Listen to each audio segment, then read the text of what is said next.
The 20th century was the age of the brand, and the Olympics have been no exception.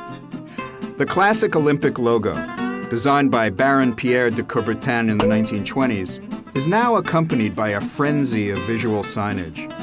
Trademark posters, flags, ridiculous mascots like Catchy the Sasquatch, Suki the Snowlet, Izzy the What's-It, whatever that was, and finally, pictograms. These little symbols for individual sports, reminiscent of airport restroom signs, were first used in the German Games of 1936. They became standard after the Tokyo Olympiad in 1964. Since then, designers have attempted to update the icons with varying degrees of success. A few exceptional designs have drawn praise from critics and historians for years. Lance Wyman's op art-inspired icons for the 1968 Mexico City Olympics injected a hippie psychedelic feel into the proceedings, an arguably drug-inspired look that suited the tenor of the times.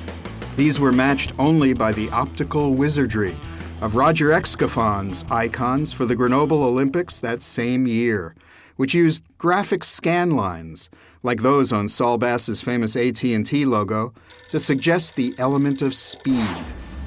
4 years later, Otto Locher's classic pictograms for the Munich Games defined the genre. They were smart and elegant, conservative perhaps, but appropriately German in their functional clarity.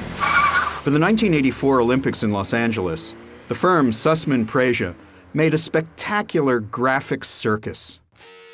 The pictograms appeared on hot pink and orange, spangled with turquoise stars, red, white, and blue translated into the language of MTV.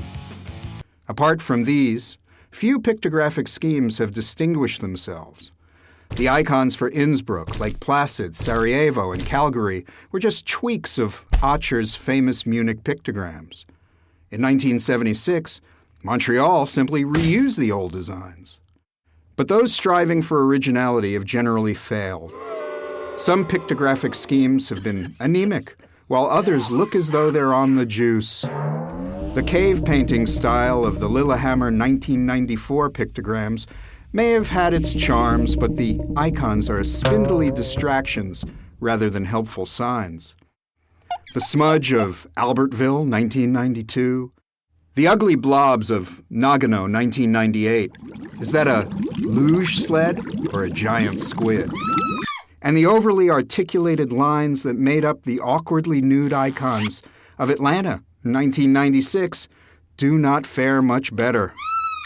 Sydney 2000, misguided. Salt Lake City 2002, goofy and robotic.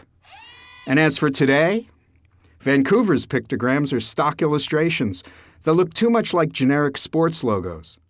The icons for London 2012 look as though a child did them.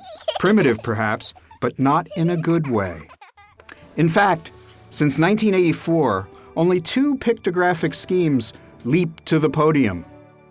The icons for Beijing 2008 nicely towed the line between unconventional and understandable. But the Athens 2004 pictograms, delightfully comic and smartly primitive, are a modern version of a frieze. Humorous and exquisitely functional, they are a welcome addition to the pantheon. For the New York Times, this is Stephen Heller.